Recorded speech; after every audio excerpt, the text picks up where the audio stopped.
Well, we could sing songs. We could play along.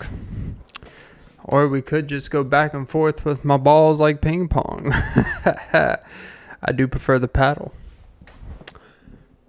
For swimming purposes, Jesus, get on the saddle.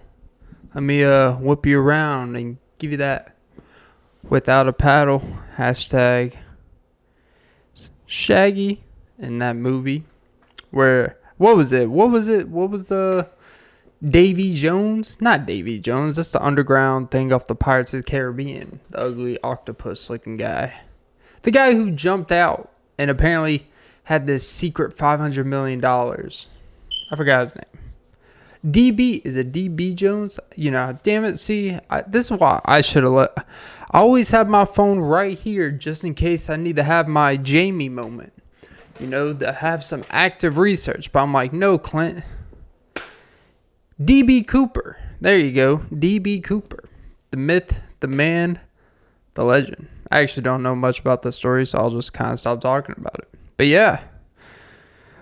Oh, Jesus. Yeah. Burping like a baby.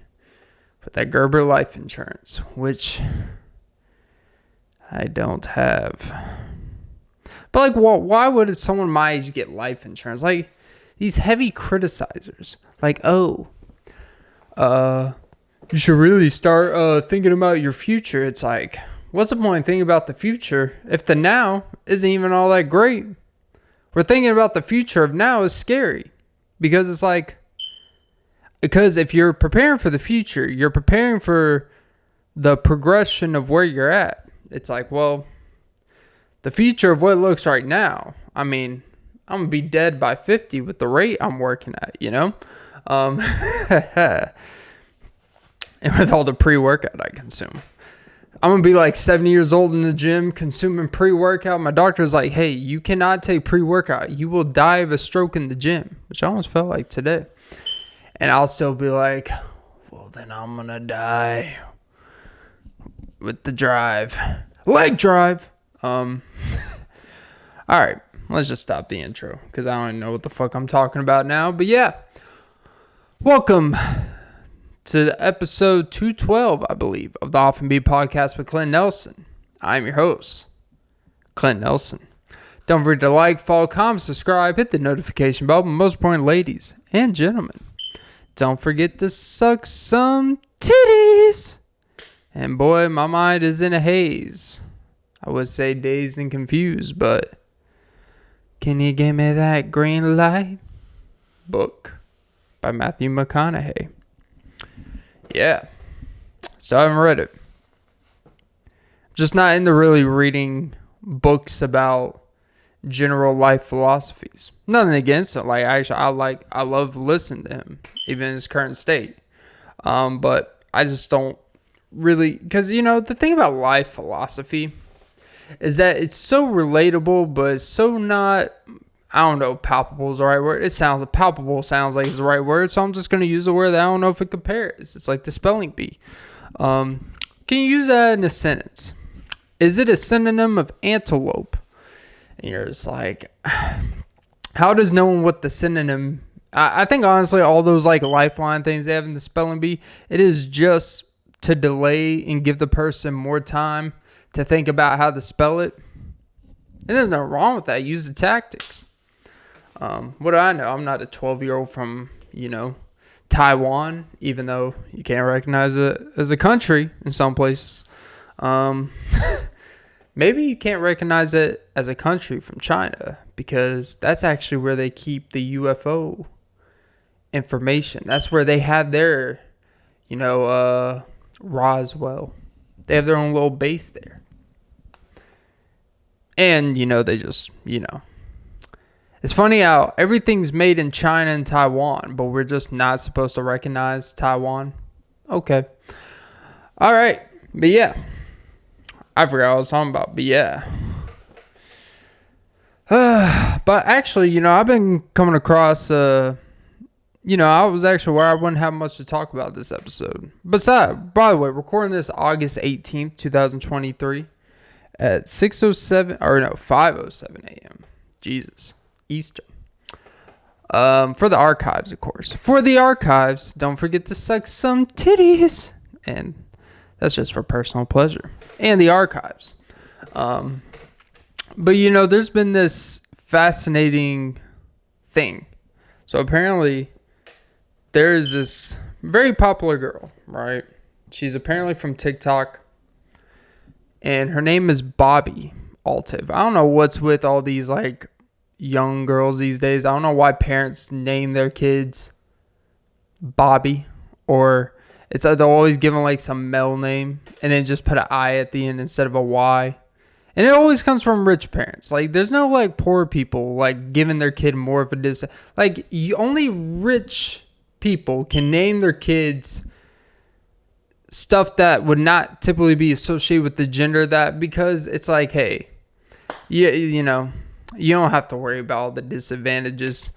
But I don't know if she's rich. Honestly, I don't know if she came from a rich family. But apparently, she is. There's a lot of speculation that she is a podcast industry plant. Potentially the first podcast industry plant. I guess an industry plant in just entertainment, however you want to put it. She was kind of big on TikTok, and I was watching a video kind of on the subject matter, people speculating, and they showed some of her old TikToks that kind of got her famous, and you're there's no real audience for that. It just kind of looks like a regular ass person doing TikTok stuff. There's nothing about her videos that would make you wowed or interesting or stand out. She didn't have any great standout features, and she just looks like a normal, underdeveloped woman. I'm just kidding, but yeah. The thing is, there's nothing about her that really stands out. So it's okay, there's nothing captivating about her personality that makes her famous or big. And this is not criticizing her success, get that money, queen, slay. And when you can get a Drake interview, you are slaying. She is slaying the bells, all right. And speculating, he probably slayed a few bells too. He's wait, you're of age? Fuck. Sorry, Drake. I love you too. I'll do an interview with you.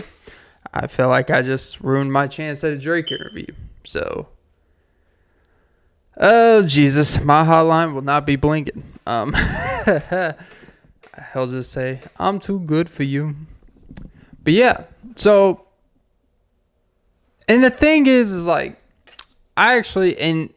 never thought she was industry punk. I thought oh, she's just kind of popping off shit. She got famous on TikTok. She must understand how social media works. She understands what's get big. So she's having a massive YouTube platform growing type of thing, but she doesn't even have double-digit episodes for her podcast yet, but she's had some big guests. And Drake will really give you a lot of views. No pun intended. Get it? Views. And it's just kind of interesting where it's her.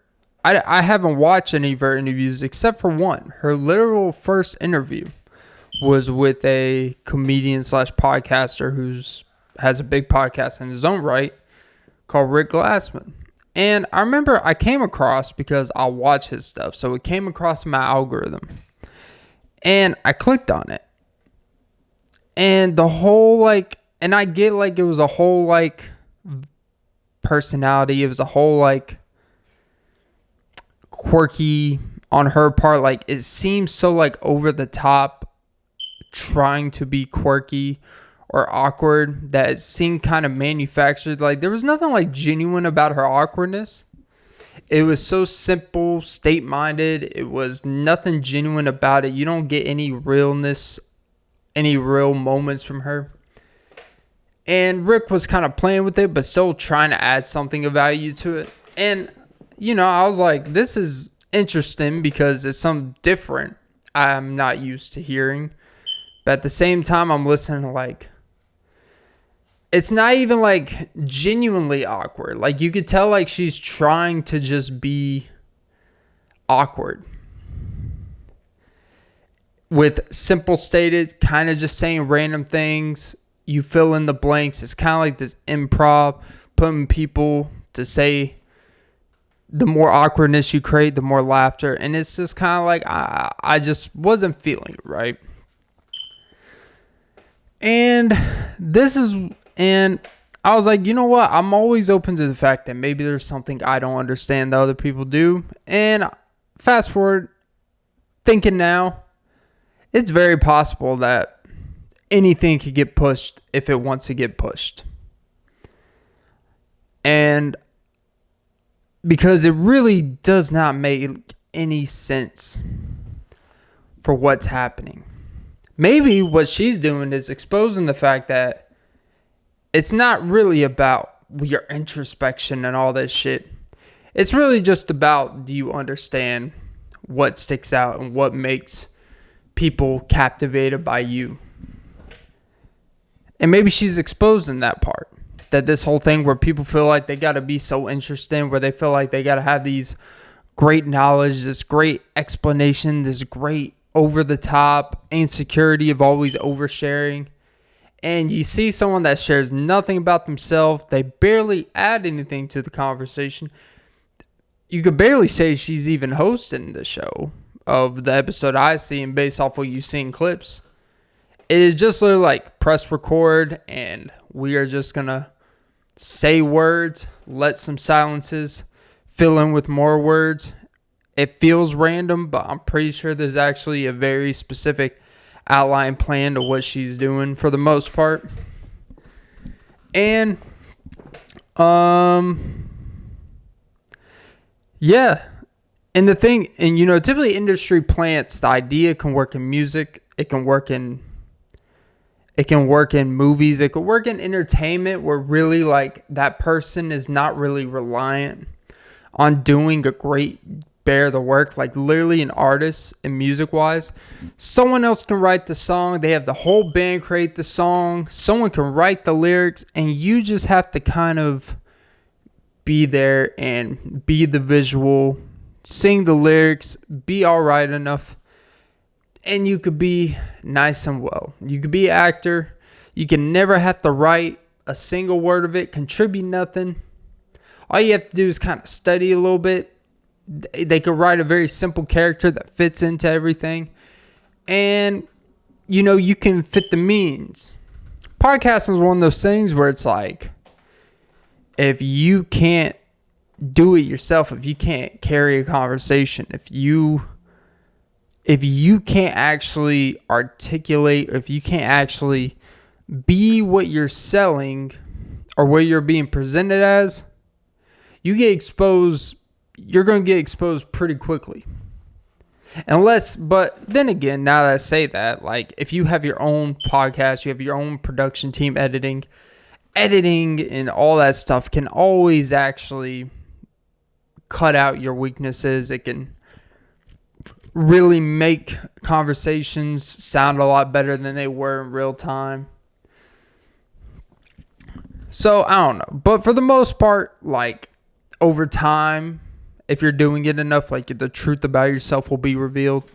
And that's kind of as a podcaster, not to talk about podcasts. I don't like podcast episodes where I actually talk about podcasting, but hey, she brought the cat out of the bag.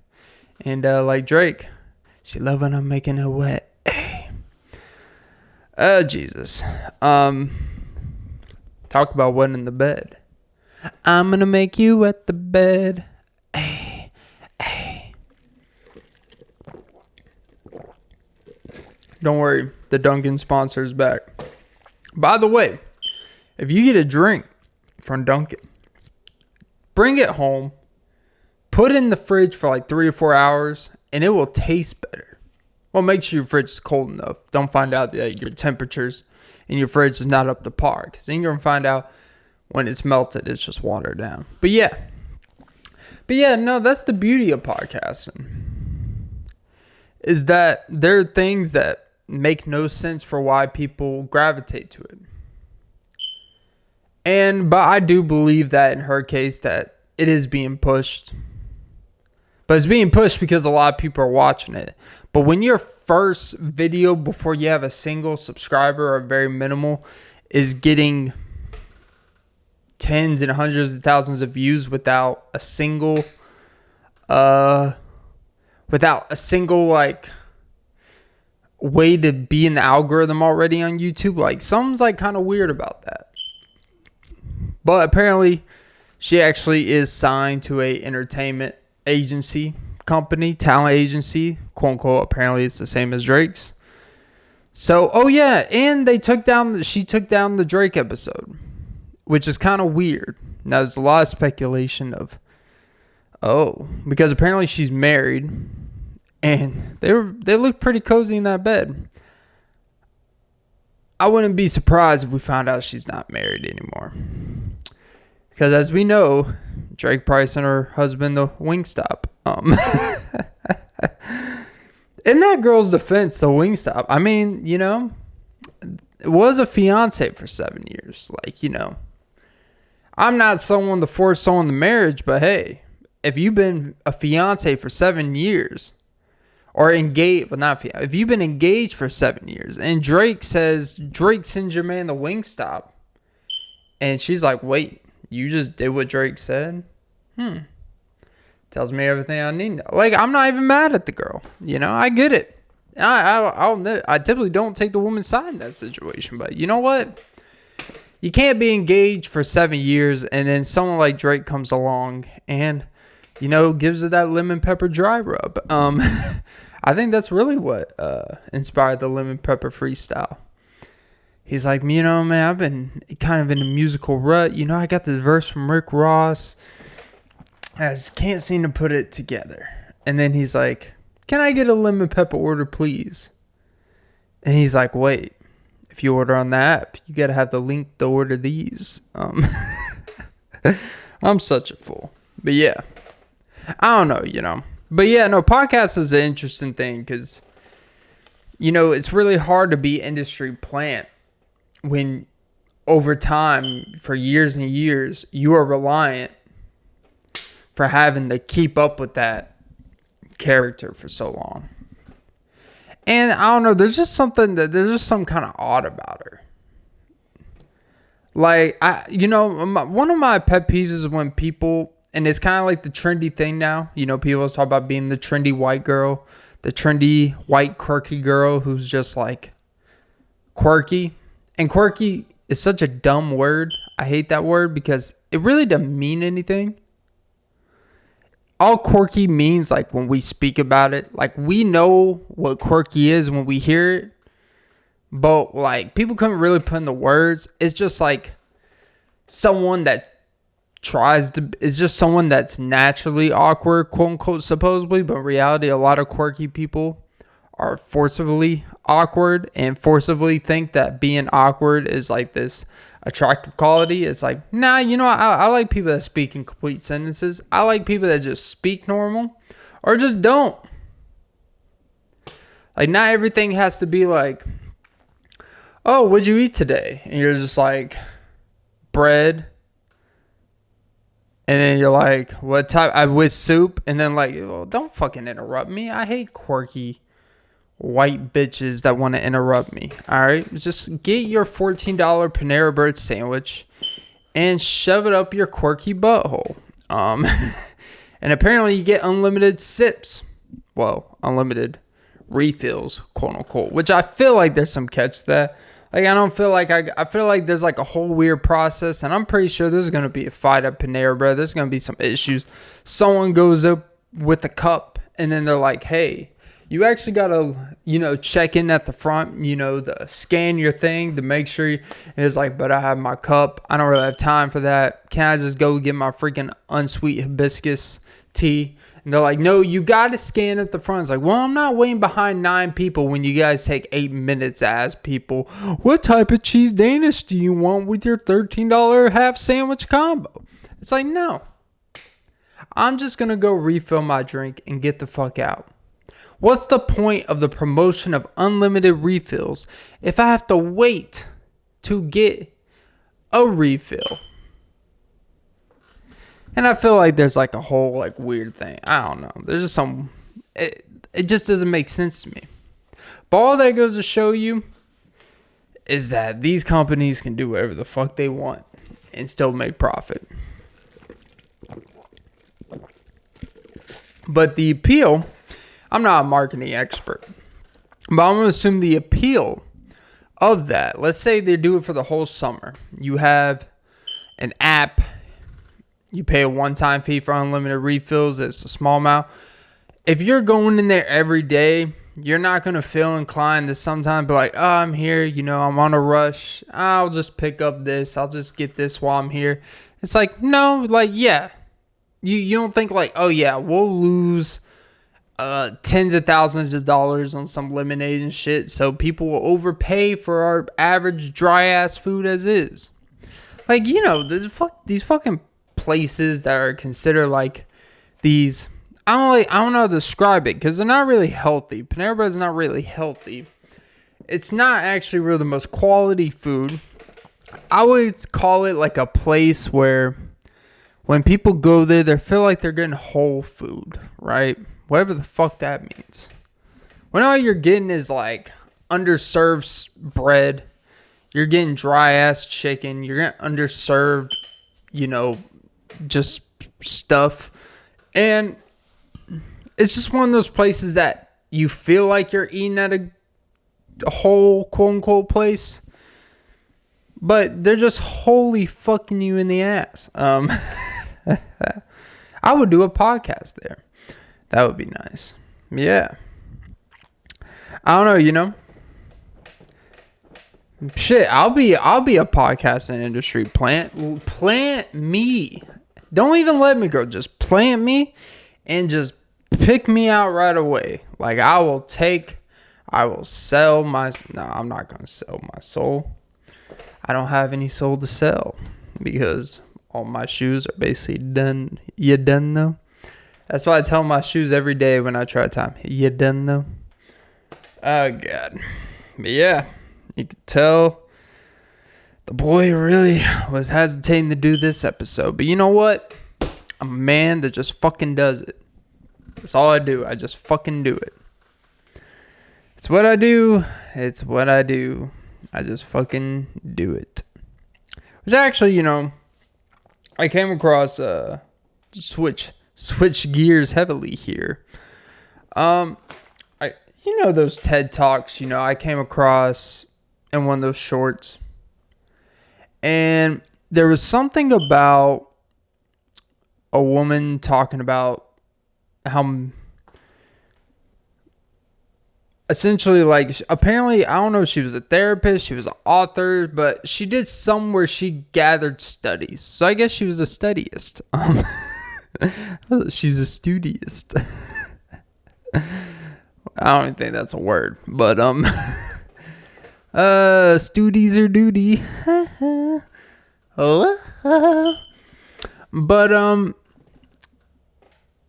she did studies that were about like men in some ways, but apparently she never actually asked men.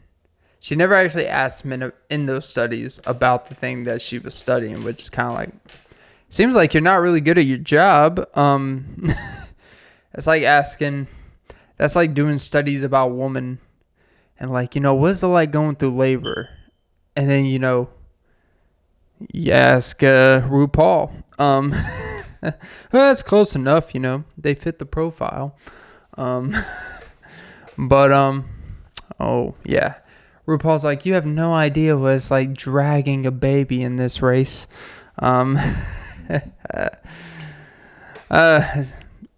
Which, by the way, before I actually continue this, I'm going to take a little tangent because I watch, apparently the CrossFit games are around, and I watch this channel that always makes a compilation of every CrossFit game. It just shits on. Apparently CrossFit, the games have like bikes now where they ride, bikes in like an event. Except what you realize is, CrossFit athletes, most of them look insanely athletic. They look insanely in shape. So you think, like, at the very least, these people are coordinated, right? you would think, like, at the very least, these people know how to, like, throw a baseball. They could run in a straight line. They could probably at least, like, move with an object. They could probably ride a bicycle. Man, these people were falling off. The people couldn't even, like, they had so many. Like, it was a hazard. So it was dumb as fuck. Like, they had them all in the small little, like, Mario Kart looking track. And they had, like, these cheap construction little paper mache little borders for them, like, as the walls. And there was a couple, it was the woman, sorry, but this one woman fell over the thing. Like, they look like people. They look like a 4-year-old who has, like, never gone on a bike before. And they literally, to start out the thing, once they got to a point, they would just get off the bike and then just roll it with their hands and just, like, run with the bike. And it's like, why is that even allowed? Like, shouldn't you at least do the task, to do the freaking event that you're doing in that round? Shouldn't there be a rule that your butt has to be on the bicycle? There was somebody who's just like, well, the way all of them were, like, riding the bicycle, they should have just all gone off the bicycle and just walked with it. But it just goes to show, don't ever think because you see someone that looks in shape that they actually know how to do athletic things. Because they just may know how to do specific things that make them look like that, like specific training. There are people with six packs who, like, can't really run. There's people with big leg, or there's people with pretty good legs that can't, like, squat decently. There's people with a big chest that, like, that actually don't have fluidity in their chest. And there's people with average looking bodies that can fucking do amazing things. Let's just say they did not look like Nick Bear, the hybrid training model. Let's just say that. But anyways, back to the lady who does studies on men's emotions and stuff, but didn't ask them. But apparently she was, like, at one of her book signings or something. She was doing some with the study she was doing, and she came across this family, and it was a dad and, like, some kids and a wife. And some with what she was like, so what? She's like, so what have the men so what were the results of the men and what they said? She's like, oh, well, we didn't ask any men about, shame and emotion and stuff like that. Like, he said, oh, how convenient. She's like, why? She's like, well, he's like, because my kids and my wife would rather me die, watch me die. And he used the analogy, die on a white horse, than they would see me fall down and be weak, per se. In layman's term, essentially, and then he said, no one puts more pressure on us than women.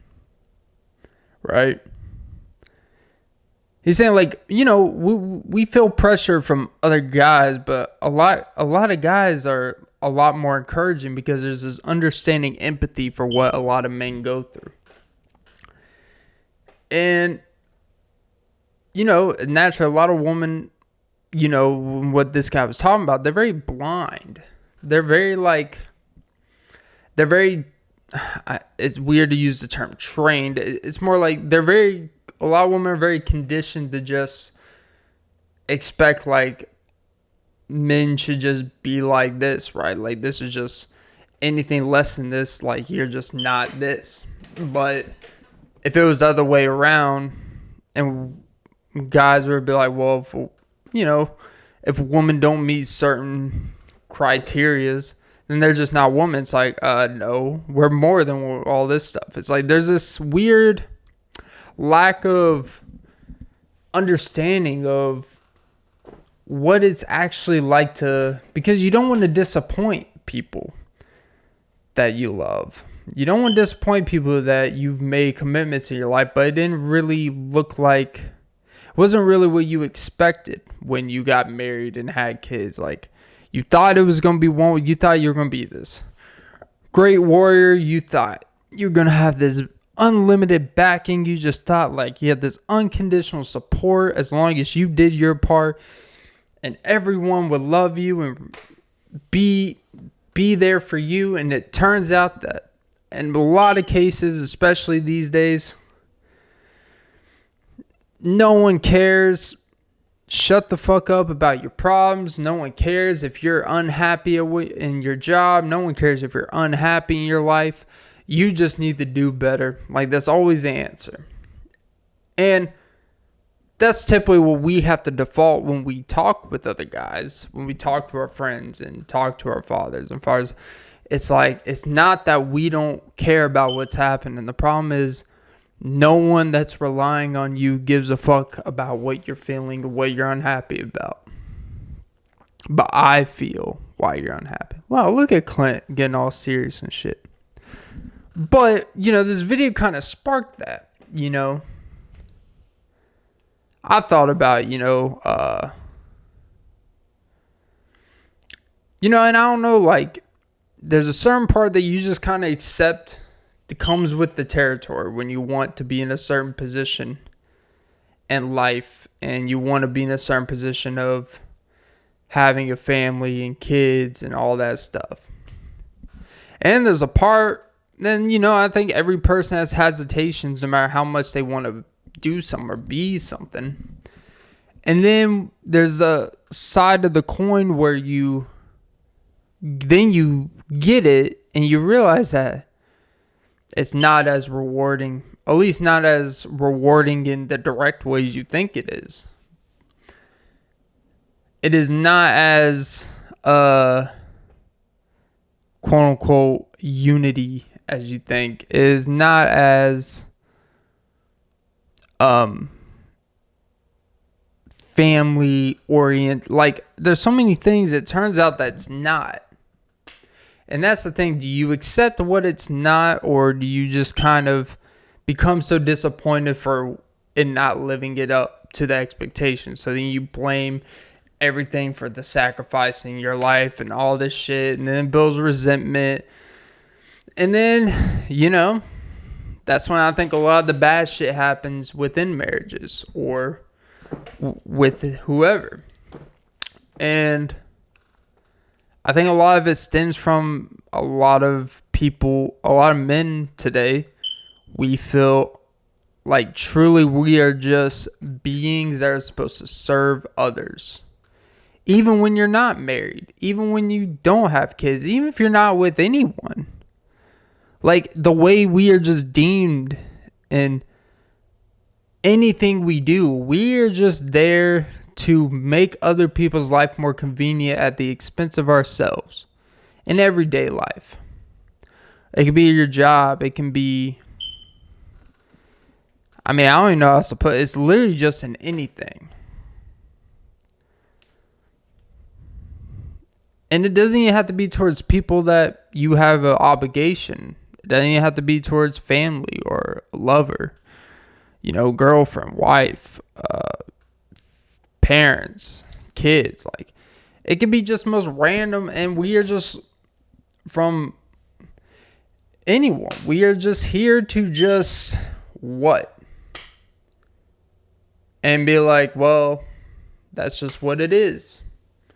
It's like, actually, it's not just what it is. It's what we have chosen to be. There's literally nothing that says I have to do anything for anyone. A lot of this stuff, I've kind of had a lot of epiphanies. I think a lot of this stuff is really outdated. I think a lot of this stuff is really just existing for people to kind of have an excuse to just kind of coast.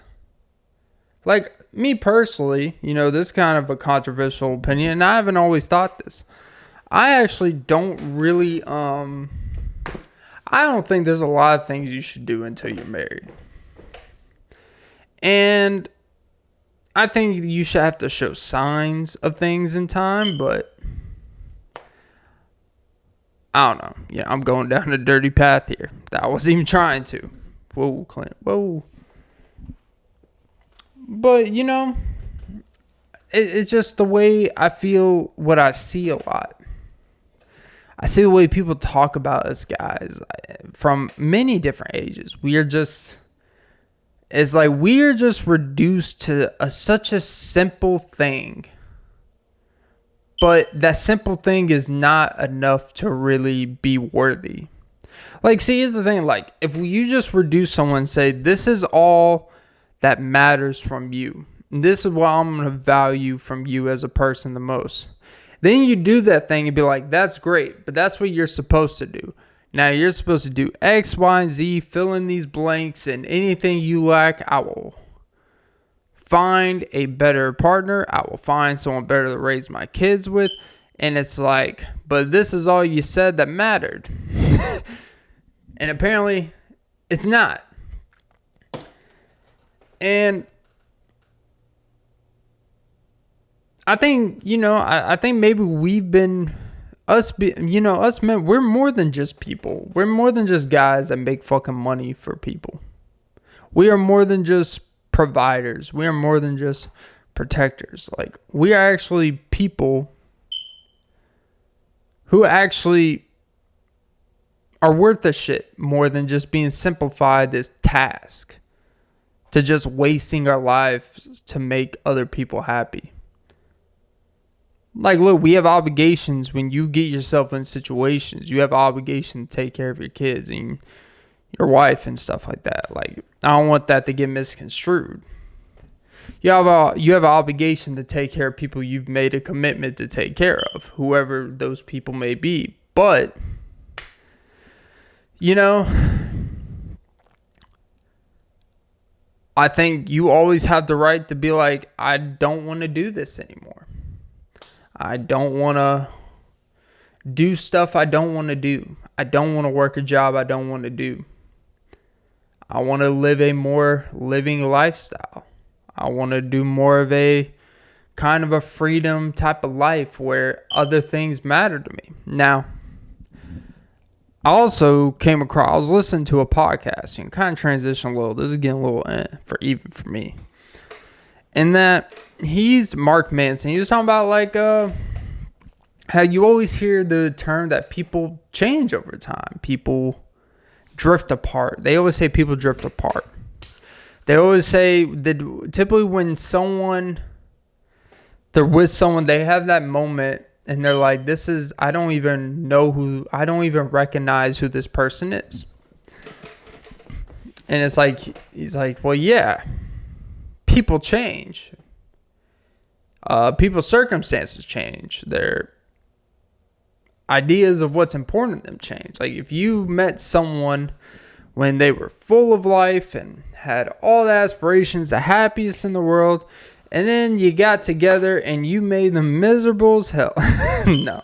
But if you got with them and there was a lot of things that changed, like, yeah, they're not going to be the same person. It's like, you know, but I liked it when they were spontaneous and had all these different aspirations. And then once those aspirations gone, I don't know. I just don't look at it. It's like, but have you ever... But what a lot of people in those situations don't... It's like, have you ever broke down why that person's desires change? Why that person stopped doing those things that they enjoyed? Could it be because in order to make, let's just say in most cases, like living in a unison, like making y'all's life a reality, something had to take a back seat? I think a lot of people have this blind belief that we can just do anything. We can do anything, but there's a trade-off. Everything comes at an expense of something. The more time you spend on something, the less time on something else. You don't sleep enough, it's going to suffer. You sleep too much, you're not going to have enough time for something. Like, there's a trade-off. If you want to work and make a lot of money, 10, 12 hours a day, it's going to come at an expense. If you want to work part-time, you're not going to have as much money to do certain things, but you have more time to just sit on your ass and think about what you want to do, right? You know, that's the thing where I think it's like people just think like, you just make it work. Like, it's like, nah, like at a certain point, you don't just make it work. You have to actually do something to actually adjust to change a circumstance, right? And I think that's why I really feel like the reason why a lot of people are in those situations where they're together with someone a long time, people change, is they never consider that a lot of the reasons why people change is to literally adjust and become accustomed to how the other person lives and what they may have adjusted in their life, and catering to you may have taken away from that. That's a scary thing. That's a scary thing when you meet someone or you get married and date and all that shit. Is like the thing you worry about is losing yourself. But then by the time you realize it, years and years, and it's like, is it too late to change, right? Do you hit that point where it's like, you can't really, you're already this far in, and the only way you can rationalize changing everything you are is by hoping that the result of what you felt you did had a worthy sacrifice. But I don't know. I think change is necessary within a relationship for growth. Like, you have to. Here's what I'll say. Like, being in a relationship in general, this is not specific at all. I think being in a relationship really forces you to adjust what matters to you, and it forces you to make a decision on what matters to you and what are you willing to accept that may come as a sacrifice in that world. Like, what are you willing to put on the back burner or completely throw away for someone? Or are you willing to not be with someone that you may consider the love of your life because you're afraid of that? And I think fear is a real driving factor. Because, like, what do you want to lose? That's a scary thing for a lot of people. And when I was listening to the podcast, he was explaining this, and I'm like, huh. He was kind of like, the reality is this whole, like, you find eternal happiness, you can have it all. It's not realistic, and it's not supposed to be realistic. Because if you have everything, you don't really know when you have it. Like, there's nothing to work towards more. There's nothing to fiend at. There's nothing to whatever. Like, it's the worst thing that can happen to you when you have it all. It makes the getting that last, it's like you want most of everything. And then, like, you're chasing after that last thing to be a complete, well-rounded person. But this fantasy of having it all, it's just not, I think it's unhealthy to have it all. To have the perfect life, to have the perfect career you want, where it doesn't interfere with problems in your relationship, or it doesn't interfere with other things you want to do, where it doesn't interfere with a personal hobby of yours, where it doesn't interfere with a passion of yours. Like, you wouldn't appreciate those other things if you didn't understand how much that main thing took away from it. So I don't know, what the fuck do I know? I'm just a guy with wet spots on my pants from my coffee. And this is the real CoffeeZilla, because you are being scammed of your time. Speaking of scamming, so apparently, there's this recent clip going viral where Logan Paul and Jake Paul, as you guys know, they're the broskies.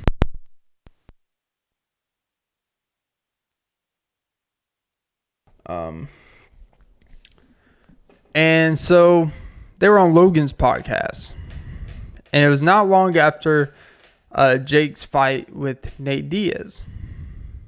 But they got into this whole thing where Logan was legitimately, they had like this legit, like, you could tell the shit was real. Like, this was not like just some over-exaggerated internet stuff. Which, one thing I do appreciate about them is they've done it in the past when Jake comes on the show. They always have like that one thing they talk about in the show where it's like they hash out something that's very personal and they actually talk. Because I actually feel like they probably don't talk too much personal real life because they're so busy selling Prime, you know, doing wrestling, doing a podcast. Jake, basically, his whole life is like the boxing thing. Like, so they're pretty busy people, right? But the thing that people, and it just goes to show of how sometimes when people get so big and they kind of become delusional on their importance and they think they're the most important thing in the world regardless. And so the whole thing was essentially, fast forward, is that Jake, during his boxing event with Nate Diaz, the whole event was apparently one of the sponsors was Celsius. And of course, his brother Logan is a part he's not really an owner. He's basically like he's kind of like an owner, but I guess he's like a co-founder, quote unquote, of Prime, him and KSI. They're basically the spokespeople, you know, the marketers. And it's so obnoxious because like everything, it is a Prime bottle, is this and that. And it's just like, all right, man, I get, like, everyone gets what you're doing. But the problem they ran is apparently at Jake's fight, Logan could not have a Prime bottle. They did not want him, so they say he cannot bring, if he brings a Prime bottle or tries a Prime, he will be escorted out. And Logan made a big deal. He was like, but I'm your brother. They wouldn't let me bring a Prime bottle, all this stuff. And he's like, bro, like, it has nothing to do with me. I'm like, they're the ones running the event. They're the ones putting millions and millions of dollars in this. I'm getting paid by them. It's like, if it were up to me, of course, it wouldn't matter that much. But it's like, there's nothing I could do. He's like, bro, but I'm your bro. He's like, you know, man, like, and he's like, you know what? This whole, like, brother thing, it's funny how when, it's like you couldn't put your promotion for one night aside for one of my biggest nights in my life where I'm fighting like a UFC, former UFC star. Like, the night's supposed to be about me and you're worried about your Prime. He's like, but I'm running a business. He's like, bro, good for you. But your business is not going to happen here. He's like, and the thing, and then literally like 15 minutes later in the podcast, or not too long after, then Logan ironically started going about, they were talking about something. He's like, well, see, you know, here's the thing, like, we're separate people. We have different interests, different this, different that. And then Jake's like, but wait, but literally like 15 minutes ago, you were talking about how, but bro, we're brothers. But now when it's convenient for you, we're separate people, all this stuff. I don't need anyone interfering with my goals and stuff. And he's like, but literally 15 minutes ago, you're talking about we're brothers. So he basically put him on blast. Where he's like, look, you want us to be bros when it's beneficial to you, but then you want to be separate when you don't want to be like a brother should be. He's like, sometimes being a brother is like down here to you, but then when it's convenient, is like the most important, utmost thing you want to preach and all this stuff. And the thing is more troubling is literally Logan's reaction of like, I really don't understand like what you're saying. Like, I don't think we're processing this. He's like, there's really no other way you could process except how I put it. And literally there's not a single person out there in the comment section or people's reaction that are like, hey, you know, Logan's actually, like, everyone's like, bro, like, you were legitimately delusional the way you're actually like trying to rationalize. Like, you're kind of coming off as a whiny baby. You're making it about you when it's your brother's main boxing event. It's like, but you're making it about you. And, you know, I think when it comes to Logan Paul's like scamming, the crypto scam and all this other shit comes across. I think something like that shines a light that even though he's matured, he's become more likable. I even like him kind of now. I still like him, People have their flaws, but you can see like, oh, this is where that extreme like lack of awareness of why are people mad? Like, I know why it makes sense. It's like, no, like, but yeah, I just found that a little bit interesting. Yeah, but no shade here.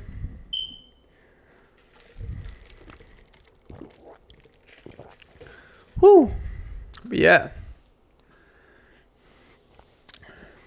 We need, they have the YouTube influencer boxing thing going on. We should have like a minimal, like, down of the barrel podcasting boxing events where it's like, hey, for you, YouTube 100 subscribers or less, or plays where it's X amount or lower, where you're like the bottom of views and playership.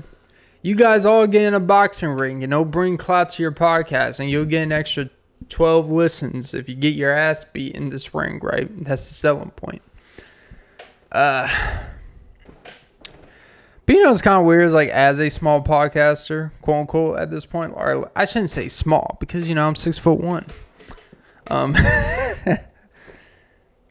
It's actually because at work yesterday, I actually went down to tie my shoes. I have this thing. I tie my shoes before I start shift where I came up and there was this manager that came from behind. She stopped and looked at me. She's like, how tall are you? And I looked up and I'm like, I don't know. I think like probably like, she was like 5'11". She's like, you 5'11"? I'm like, 5'11". Jesus, the disrespect. It's like, just because you're short. But apparently 5'11" is like considered tall, but I hit one of the 6'6" marks. I think it's called this. As a guy, you want to hit the 6'6" mark, over 6 feet, over 6 inches in the toes. Hopefully you don't have 6-inch toes. Jesus Christ! It's like, hey, anytime my hands are cramping, just put a dabble of the toe in there. Now that's a camel toe. What is it? 6 feet, 6 inches, 6 figures. I'm sure that's what it is. Even though I think the girls perform more 6, 7, 6. But hey, what do I know? I'm just a man who fits the criteria, minus the figures and the inches. But no, you know what? I think we would have a great, I'll bust open some guys in the ring. Jesus Christ. Not with the cock ring. In the ring. I didn't even know Bryce Hall was doing bare knuckle fighting. Look at me talking about like fitness YouTube shit. I didn't even know Bryce Hall was doing bare knuckle fighting. I was watching it and I'm like, I feel like a lot more people would be more comfortable doing bare knuckle than actual boxing. Which it was kind of, cause I can't really understand bare knuckle fighting. Like, I don't know really the rules. I've never watched like a full bare knuckle fight. It's like you can box, but you can kind of grapple for a little bit. But once someone goes to the ground, they, stop it until everyone gets up and do the whole thing. But like you can knock someone down, but then it had to be with your foot. I don't know.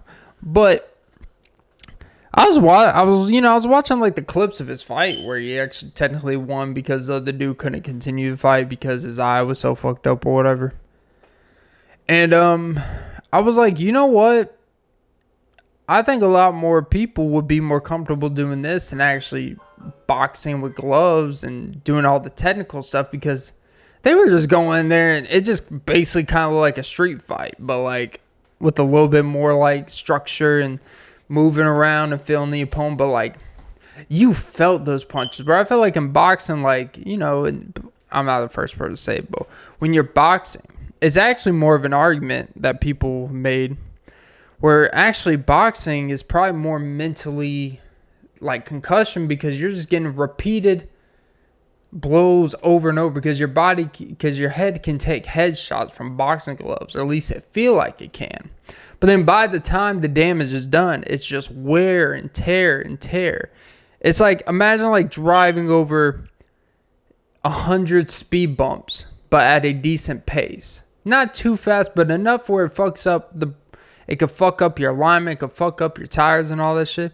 Compared to bare knuckles, like, hey, you're going to go over the speed bump 100 miles per hour. There's only a couple speed bumps you're going to survive here, right? Before the car just says, fuck it. And you're done, though. I would still rather get in a boxing ring. I ain't trying to get punched in the face by a professional fighter who can, fuck your face up. Like, that shit. But, I think a lot of people... that's the thing. I'm not boxing yet, but boxing just looks so tiring, man. It's like they all have like weak legs because it's just so like you don't see many boxers just out here squatting and shit. Like many boxers don't have like ripped or jacked legs because it would probably be used because it would just wear and tear. Like having that much muscle in your leg, you would get fatigued so fast. Even the big dudes, like even like the 200 plus pounders, like Tyson Fury and Deontay Wilder, like they have skinny like legs.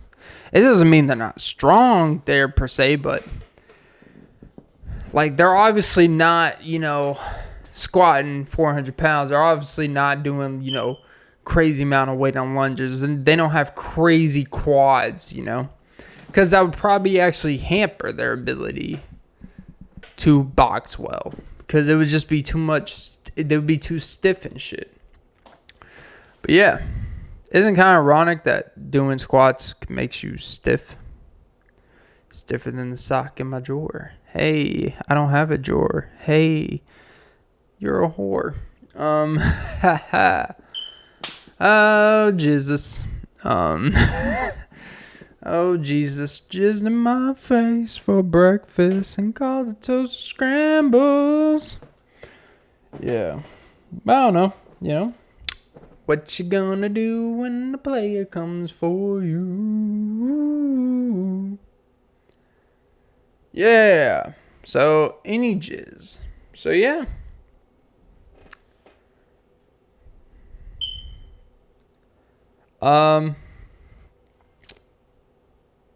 If you buy a house for $1,000, does that mean you could buy 1,000 islands? All right. That's probably time to end the podcast. But before I end the podcast, I just want to tell you guys, I appreciate the love, the continued support. I know I miss Wednesday's upload. One of these weeks when I post this. I wish I was more up to date where I could just record an episode one day, post it that day. But it just takes so fucking long to process. You have no fucking idea. Help a brother out in the city. But yeah. But you know what?